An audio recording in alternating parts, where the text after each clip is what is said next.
নমস্কাৰ, মই অপূৰ্বই আপোনাক সকলোকে ডেষ্টিনি জাৰ্নিলৈ স্বাগতম জনাইছোঁ আৰু পুৱাৰ সম্ভাষণ জনাই আৰম্ভ কৰি লৈছোঁ আজিৰ দিনটোৰ ৰাশিফল। আজি হ'ল 30 জুন 2024 দেওবাৰ। অসমীয়া লেখেৰে আজি আহাৰৰ 15 দিন। আজি সূৰ্যোদয় পুৱা 4:38 আৰু সূৰ্যাস্ত হ'ব সন্ধিয়া 6:15। আজি তিথি হ'ল কৃষ্ণা নৱমী তিথি, নক্ষত্ৰ ৰেৱতী, যোগ অতিগন্ধ, কৰণ হ'ল গড়। আজি যদি কোনো শিশুৰ জন্ম হয় তেওঁৰ ৰাশি হ'ব মীন ৰাশি আৰু আদ্য ঋতু হলে হ'ব দুখিলা যুগ।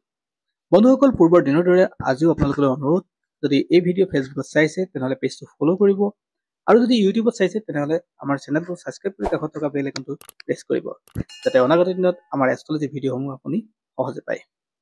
বন্ধুসকল, 12টা ৰাশি আছে। এই 12টা ৰাশিৰ আজিৰ দিনটোনো কোনটো ৰাশিৰ কাৰণে শুভ, কোনটো কাৰণে অশুভ সকলো কম, গতিকে আপুনি ভিডিঅ'টো শেষলৈকে চাব আৰু বিভিন্ন জনলৈ শ্বেয়াৰ কৰিব। আৰু এতিয়া জনাম, আপোনাৰ যদি মেঘ ৰাশি তেনেহ'লে আজিৰ দিনটো আপোনাৰ কাৰণে পজিটিভ দিন। আজি আপোনাৰ ৰিজাল্ট ভাল হ'ব যিকোনো ক্ষেত্ৰতে। যিসকল শিশু আছে অৰ্থাৎ যিসকল ছাত্ৰ ছাত্ৰী আছে তেওঁলোকৰ কাৰণে আজিৰ দিনটো ভাল। নতুন কামত আপুনি আগবাঢ়িব পাৰে আৰু ব্যৱসায় বাণিজ্য এইবিলাকৰ ক্ষেত্ৰত আজি আপোনাৰ কাৰণে পজিটিভ দিন।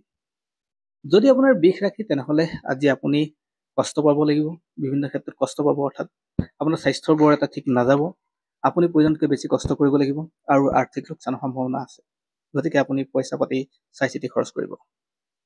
যদি আপোনাৰ মিথুন ৰাশি তেনেহ'লে আজি আপুনি কষ্ট কৰিব লাগিব, সেই কষ্টৰ প্ৰতিদান আপুনি বৰ এটা ঠিক নাপাব, গতিকে আজিৰ দিনটো আপোনাৰ কাৰণে বৰ এটা ভাল নাথাকে। ককাই ভাইৰ মাজৰ সম্বন্ধবোৰ আজি এটা বৰ এটা ঠিক নাথাকে। পিতৃ মাতৃৰ স্বাস্থ্যত আপুনি গুৰুত্ব দিবলৈ যত্ন কৰিব।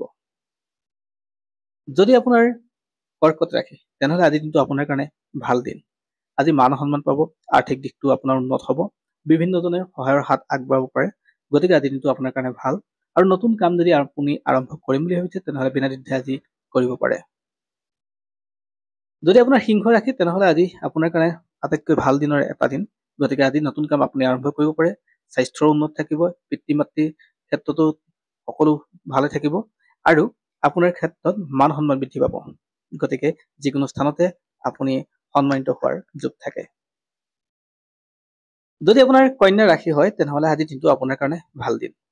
আপুনি বিশেষকৈ যিসকলে পঢ়া শুনা কৰি আছে তেওঁলোকৰ কাৰণে ভাল, আৰু আপুনি বিশেষকৈ যদি ক'ৰবাত যাম বুলি ভাবিছে অৰ্থাৎ আপুনি ফুৰা চকাৰ আপুনি চখ আছে তেনেহ'লে আজিৰ দিনটো আপোনাৰ কাৰণে উত্তম দিন।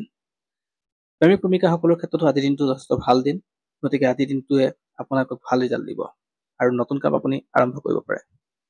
যদি আপোনাৰ তুলা ৰাশি তেনেহ'লে বৰ এটা ঠিক নাথাকে আজিৰ দিনটোত। স্বাস্থ্যৰ বিশেষকৈ স্বাস্থ্যৰ আপুনি গুৰুত্ব দিব লাগিব, আৰু ঠিক তেনেকে আপোনাৰ প্ৰেম প্ৰণয় বা এনেকুৱা সাংসাৰিক মানুহবিলাকৰ ক্ষেত্ৰতো আপুনি যদি সাংসাৰিক হয় তেনেহ'লে আপোনাৰ ক্ষেত্ৰতো অলপ সমস্যা বাঢ়িব, গতিকে আপোনাৰ কথা কওঁতে হওক আপুনি কাম কৰোঁতে হওক অলপ সাৱধান হ'ব, গতিকে আজিৰ দিনটো নতুন কাম আপুনি আৰম্ভ নকৰিব। যদি আপোনাৰ বৃশ্চিক ৰাশি তেনেহ'লে আজিৰ দিনটো বৰ এটা ঠিক নাথাকে। আজি আপুনি অপেক্ষা কৰাৰ দিন। আপোনাৰ কষ্টৰ আপোনাৰ মাত্ৰা বাঢ়িব আৰু পইচা পাতি লেনদেনত আপুনি অলপ সাৱধান হ'ব, অন্যথা আপোনাৰ লোকচান হোৱাৰ সম্ভাৱনা আছে। নতুন কাম আপুনি আৰম্ভ নকৰিব। যদি আপোনাৰ ধনু ৰাশি হয় তেনেহ'লে আজিৰ দিনটো আপোনাৰ কাৰণে ঠিক ঠাক যাব, আপোনাৰ ক্ষেত্ৰত লাভ হ'ব, কোনোবা মানুহে সহায়ৰ হাত আগবঢ়াব, স্বাস্থ্যৰ উন্নত যাব, ব্যৱসায় বাণিজ্যৰ ক্ষেত্ৰতো আপোনাৰ প্ৰগ্ৰেছ হ'ব, অৰ্থাৎ আপোনাৰ প্ৰগতি হ'ব। যদি আপোনাৰ মকৰ ৰাশি হয় তেনেহ'লে আজি প্ৰেম প্ৰণয় এইবিলাকৰ ক্ষেত্ৰত আপোনাৰ বৰ এটা ভাল নাথাকে। আপোনাৰ সংসাৰৰ মাজত সমস্যাৰ সৃষ্টি হ'ব, আন মানুহৰ কথাত আপুনি কাকো দোষাৰোপ নকৰিব। আজিৰ দিনটো আপোনাৰ কাৰণে বৰ এটা ঠিক নাথাকে, বিশেষকৈ সম্বন্ধত আপোনাৰ সমস্যাৰ সৃষ্টি হ'ব আৰু নতুন কাম আপুনি আৰম্ভ নকৰিব। যদি আপোনাৰ কুম্ভ ৰাশি তেনেহ'লে আজিৰ দিনটো আপোনাৰ কাৰণে ভাল দিন। আজি যি কাম কৰে তাৰ ভাল ৰিজাল্ট পাব, আপোনাৰ কাৰণে আজিৰ দিনটো পজিটিভ হয়। আপুনি মান সন্মানৰ বৃদ্ধি পাব আপোনাৰ, গতিকে আজিৰ কাৰণে আপোনাৰ ভাল। যদি আপোনাৰ মীন ৰাশি হয় তেনেহ'লে আজিৰ দিনটো আপোনাৰ কাৰণে পজিটিভ দিন। আজি আপুনি যি কাম কৰে তাৰ ভাল ৰিজাল্ট পাব, স্বাস্থ্যৰ উন্নত থাকিব, আৰ্থিক দিশটো উন্নত থাকিব, আৰু আপোনাৰ ক'ৰবাত যদি ফুৰাৰ যোগ আছিলে বা ফুৰিম বুলি ভাবিছে তেনেহ'লে আজিৰ দিনটো ভাল যোগ আছে, আৰু আজিৰ দিনা তেতিয়া আপুনি ফুৰিবলৈ যাব পাৰে আৰু নতুন কাম আপুনি আৰম্ভ কৰিব পাৰে। আজিৰ দিনটো আপোনাৰ কাৰণে ভাল দিন। বন্ধুসকল, এয়া আছিল আজিৰ দিনটোৰ ৰাশিফল, আৰু বিভিন্ন জনলৈ পাৰিলে শ্বেয়াৰ কৰিব। Thank U.